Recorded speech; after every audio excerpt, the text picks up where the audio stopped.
जन्म इतनी पवित्र धरा पर हुआ है जहाँ पर 88,000 ऋषियों की पावन तपस्थली, नैमिषारण्य का क्षेत्र, नैमिषारण्य की पावन धरती, माँ ललिता का पावन सानिध्य है।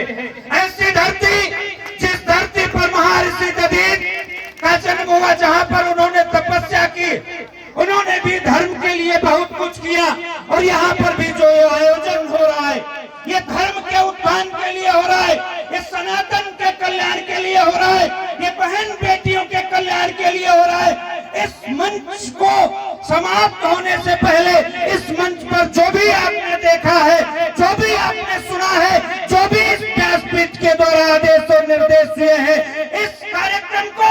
आप यहाँ से मनोरंजन समझ करके मत जाइएगा। इस कार्यक्रम को आप राग समझ करके मत जाइएगा। इस कार्यक्रम को आप अनुराग समझ करके और एक संकल्प लेकर के यहाँ से जाइएगा कि हम भी धर्म के लिए लड़ेंगे, हम भी धर्म के लिए कुछ करेंगे। धर्म के लिए लड़ना, धर्म के लिए करना, ये मंच भी मुझे सिखाता है और ये धरती भी मुझे सिखाती है, रामचरितमानस भी मुझे सिखाती है कि प्रभु श्री राम स्वयं लड़े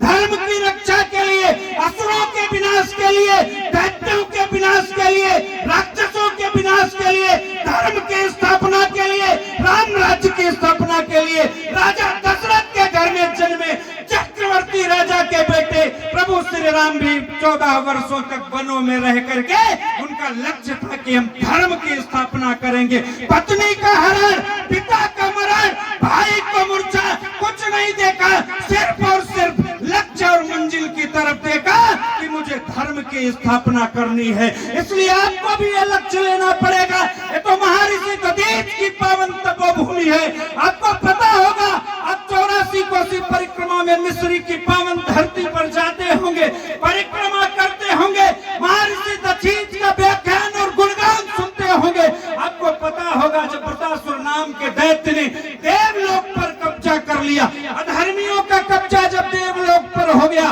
देवलोक के राजा इंद्र जब भागे भागे ब्रह्मा विष्णु महेश के पास पहुंचे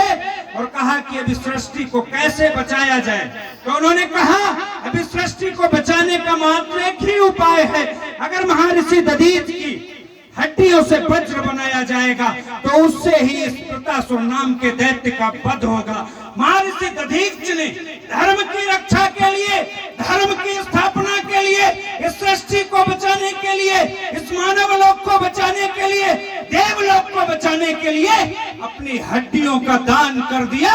धर्म की स्थापना के लिए। ऐसी धरती पर आप भी जन्मे, आपको अपनी हड्डियां नहीं देनी, आपको गोली भी नहीं चलानी, लाठी भी नहीं चलानी है, लेकिन अंतर मन से